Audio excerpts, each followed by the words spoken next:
വനത്തിൽ കൂടെയുള്ള ഒരു യാത്രയും കൂടെയാണ് ഈ അമ്പനാട് ഹിൽസിലേക്കുള്ള യാത്ര. സായാഹ്നങ്ങളിൽ ഇങ്ങനെ തേയിലത്തോട്ടത്തിൻ്റെ അകത്തൂടെയൊക്കെ നടക്കുന്ന രസകരമായ ഒരു അനുഭവം തന്നെയാണ്. എയർപിൻസൊക്കെ കയറിയാണ് പോകുന്നത്. അപ്പോൾ നല്ലൊരു എക്സ്പീരിയൻസ് തന്നെയായിരിക്കും നമ്മൾ പൊന്മുടിയിലേക്ക്.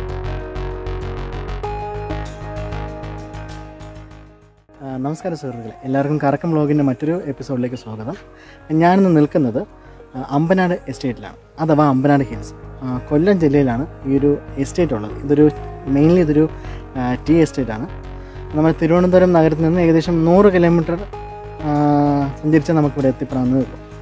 പൊന്മുടിയിൽ കാണുന്ന പോലെ തേയിലയും ഫാക്ടറിയും ഒപ്പം ഗ്രാമ്പും മറ്റുമൊക്കെ നമുക്കിവിടെ കാണാൻ കഴിയും. സോ ഈ ഒരു വീഡിയോയിലൂടെ നിങ്ങളിലേക്ക് ഞാൻ ഈ അമ്പനാടിൻ്റെ കൂടുതൽ ഭംഗിയാണ് ഞാൻ നിങ്ങളിലേക്ക് എത്തിക്കാനാണ് ഞാൻ ശ്രമിക്കുന്നത്. സോ എന്താണെന്നാലും നിങ്ങൾ വീഡിയോ ഇഷ്ടപ്പെടുകയാണെങ്കിൽ ഉറപ്പായിട്ടും അവസാനം വരെ തന്നെ കാണുക, എന്നിട്ട് ലൈക്ക് ചെയ്യുക, കമൻറ്റ് ചെയ്യുക, ഒപ്പം തന്നെ സബ്സ്ക്രൈബ് ചെയ്യുക. ഓക്കെ, അപ്പോൾ നമുക്ക് എന്തായാലും കൂടുതൽ കാഴ്ചയിലേക്ക് പോകാം.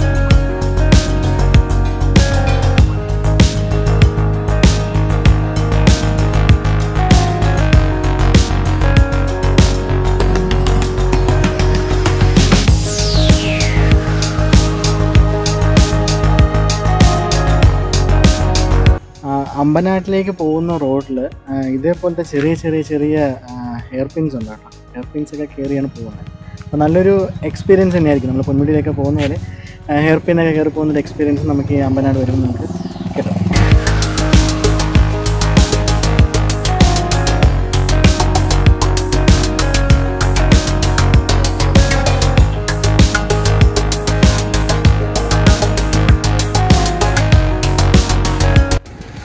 ഞാൻ അമ്പനാട്ടിലേക്ക് പോകുന്ന വഴിക്ക് ഒരു സ്ഥലത്ത് നിർത്തുകയാണ്.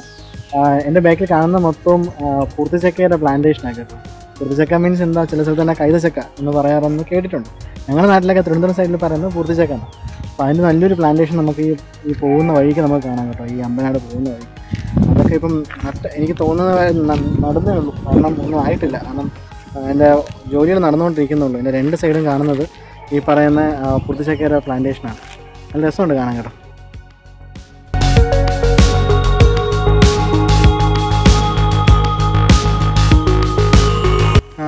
അമ്പനാട്ടിലേക്കുള്ള യാത്ര തുടരുകയാണ്. അപ്പം വളഞ്ഞു പൊളിഞ്ഞുള്ള റോഡിൽ കൂടെ ഇങ്ങനെ പോയിക്കൊണ്ടിരുന്ന സമയത്താണ് ഒരു അമ്പലം കണ്ടത്. ഇതൊരു ഗണപതി ക്ഷേത്രമാണ്. കൂടാതെ ഇത് തമിഴ് ആചാരപ്രകാരമാണെന്ന് തോന്നുന്നു കേട്ടോ ഈ ക്ഷേത്രം നടക്കുന്നത്. കാരണം ഇവിടെ എല്ലാം എഴുതി വെച്ചിരിക്കുന്നത് എല്ലാം തമിഴിലാണ്. അപ്പം എനിക്ക് തോന്നുന്നു ഇവിടെ ഏറ്റവും കൂടുതലുള്ളതും ഈ തമിഴ് വംശജരായിരിക്കും. അതായത് തമിഴ്നാട്ടിൽ നിന്നുള്ളവരായിരിക്കാം ഇവിടെ ഏറ്റവും കൂടുതൽ ഈ എസ്റ്റേറ്റിലൊക്കെ ജോലി ചെയ്യുന്നത്.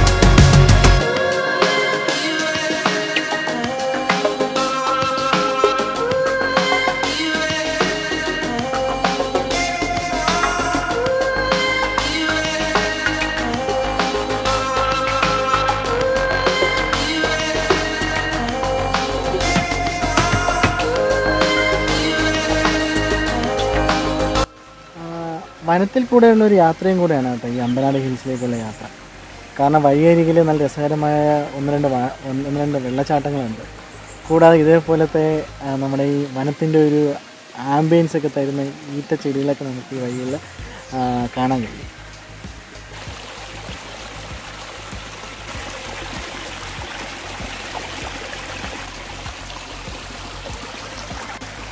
മഴക്കാലങ്ങളിൽ നല്ല അതിശക്തമായി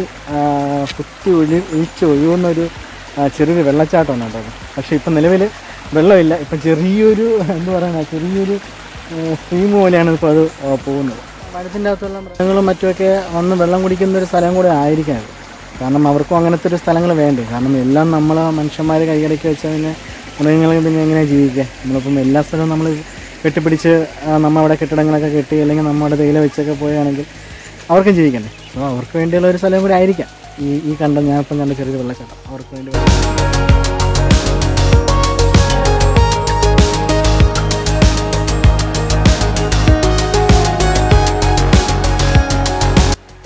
അമ്പനാട്ടിലേക്ക് പോയിക്കൊണ്ടിരിക്കുകയാണ്. അപ്പോൾ അതിൻ്റെ ഇടയിൽ ഒരു കാഴ്ചയുണ്ട്. അപ്പോൾ നിങ്ങളൊന്ന് കാണിക്കണമെന്ന് തോന്നുന്നു. എൻ്റെ ബാക്ക് സൈഡിൽ നിന്ന് കാണാൻ പറ്റും. ഇതൊരു വലിയൊരു പാറയാണ് കേട്ടോ. പാറയാണ്, അത് ചെറിയൊരു അരുവിയാണ്. അതിൽ ഇങ്ങനെ വെള്ളം പോകുന്നു. പക്ഷേ ഇതൊരു പെട്ടെന്ന് നമുക്ക് നോക്കുമ്പോൾ നമുക്കൊരു ഭീകരം പോലെ തോന്നും. കാരണം ഇതിൻ്റെ ഒരു അറ്റ്മോസ്ഫിയർ അങ്ങനത്തെ ഒരു അറ്റ്മോസ്ഫിയറാണ്. ഇതിന് ഉരുൾപൊട്ടലിലൂടെ വല്ലതും വന്നതാണെന്ന് അറിയത്തില്ല. ഇനി ഇവിടെ മൊത്തം മണ്ണുണ്ടായിട്ട് മണ്ണ് ഒലിച്ച് പോയി ഉണ്ടായ ഒരു പാറയാണോ എന്ന് അറിയത്തില്ല. എന്നാലും പെട്ടെന്ന് നമുക്ക് കാണുമ്പോൾ ഒരു ഇത് തോന്നും കേട്ടോ, നമുക്കൊരു ഭീകര അന്തരീക്ഷം പോലെ തോന്നും. ബാക്ക് സൈഡ് അതേപോലെ തന്നെ, ഇതാണ് എൻ്റെ ബാക്ക് സൈഡ്. നിങ്ങൾക്ക് കാണാൻ പറ്റുന്ന തോന്നുന്നു, കാരണം ആ പുഴ ഇങ്ങനെ ഒഴുകി താഴേക്ക് പോവുകയാണ്.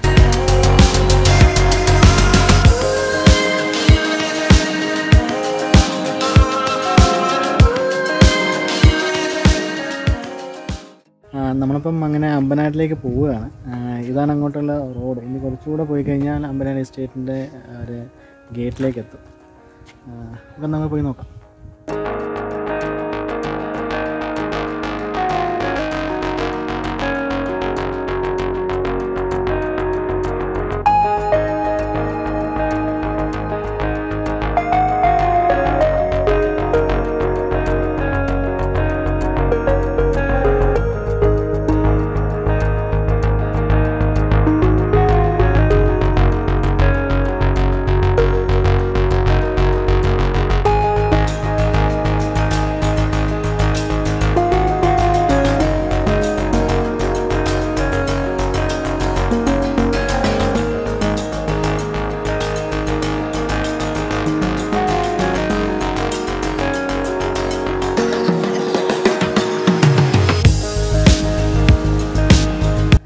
ഞാനിപ്പം എസ്റ്റേറ്റിൻ്റെ അകത്തൂടെ നടക്കുന്നു. എൻ്റെ ഒരു സൈഡ് വന്ന് ഇതാണ് എന്തോ തേയിലയാണ്.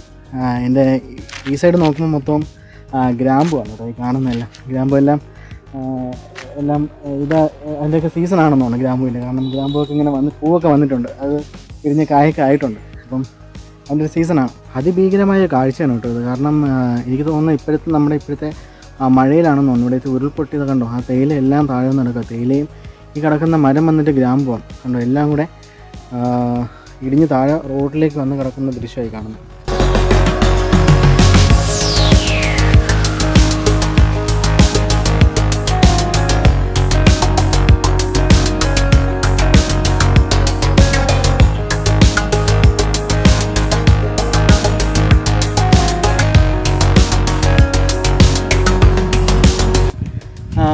ഞാനിപ്പോൾ ഇവിടെ നിൽക്കുന്നത് എസ്റ്റേറ്റിൻ്റെ അകത്തുള്ളൊരു അമ്പലത്തിലാട്ടോ. ഇതൊരു ഗണപതി അമ്പലമാണ്, ഒരു കൊച്ചമ്പലം. ചുറ്റും വന്നിട്ട് എന്തുവാ തേയിലച്ചെടികളാണ്. കൂടാതെ ഇവിടെ ഒരു ചെറിയൊരു ക്യാൻറ്റീനുണ്ട്. സോ അതിൻ്റെ അടുത്താണ് ഈ അമ്പലം ഇരിക്കുന്നത്. ഇതൊരു ഗണപതി അമ്പലമാണ്. ഞാനിപ്പോൾ നിൽക്കുന്നത് ഈ അമ്പനാട് എസ്റ്റേറ്റിൻ്റെ അകത്തൊരു ഗണപതി ക്ഷേത്രമുണ്ട്. സോ ഗണപതി ക്ഷേത്രത്തിൻ്റെ അടുത്തായിട്ടാണ് ഞാനിപ്പോൾ നിൽക്കുന്നത്. സോ എൻ്റെ ബേക്കിൽ നിങ്ങൾക്കിപ്പം കാണാൻ കഴിയും, അത് ഇവിടുത്തെ ലയങ്ങളാണ്. ലയങ്ങളല്ലെങ്കിൽ ചില സ്ഥലങ്ങളിൽ തന്നെ പാടി എന്ന് പറയാറുണ്ട്. കാരണം ഇവിടുത്തെ വർക്കേഴ്സ് താമസിക്കുന്ന സ്ഥലമാണ്. ഇതിൻ്റെ തൊട്ടടുത്തായിട്ടാണ് ഇവിടുത്തെ ടീ ഫാക്ടറി പ്രവർത്തിക്കുന്നത്. ഞാനിന്ന് വന്നത് സൺഡേ ആണ്. അപ്പോൾ അതുകൊണ്ടിന്ന് ഫാക്ടറി ഇല്ല കേട്ടോ, കാരണം ഇന്ന് വർക്കിംഗ് ഡേ അല്ല. അപ്പോൾ അതുകൊണ്ട് എനിക്ക് അതിൻ്റെ കൂടുതൽ കാഴ്ചകൾ കാണാൻ പറ്റത്തില്ല. സോ എന്തായിരുന്നാലും നമുക്ക് ഈ അമ്പനാടിൻ്റെ പ്രകൃതി ഭംഗി നമുക്കൊന്ന് ആസ്വദിക്കാം.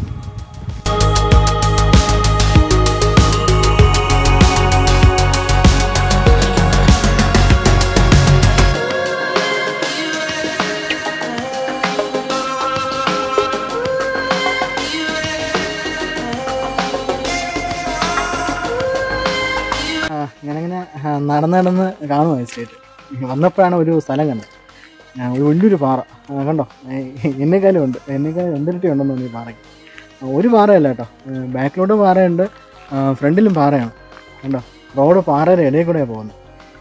രസമുണ്ട് കാണാൻ. അതാണ് നിങ്ങളൊന്ന് കാണിച്ചതെന്ന് വെച്ചു.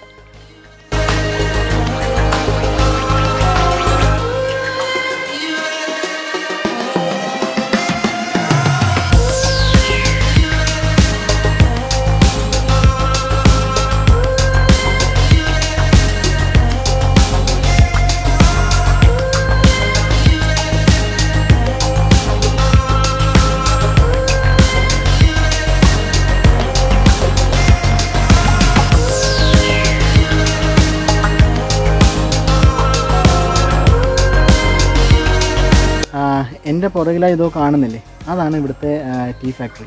അവിടെയാണ് തേയിലയൊക്കെ അരക്കുകയും മറ്റൊക്കെ ചെയ്യുന്നത്. പിന്നെ ഇന്ന് അവധി ദിവസമായതുകൊണ്ട് ഇന്ന് വർക്കിംഗ് ഡേ അല്ല. സോ അതുകൊണ്ട് അങ്ങോട്ട് പോകാൻ പറ്റത്തില്ല. അപ്പോൾ ഞാൻ മുകളിൽ നിന്ന് കാണിക്കും. അതാണ് ഇവിടുത്തെ ടീ ഫാക്ടറി. കാണാൻ പറ്റുന്നോ അറിയത്തില്ല.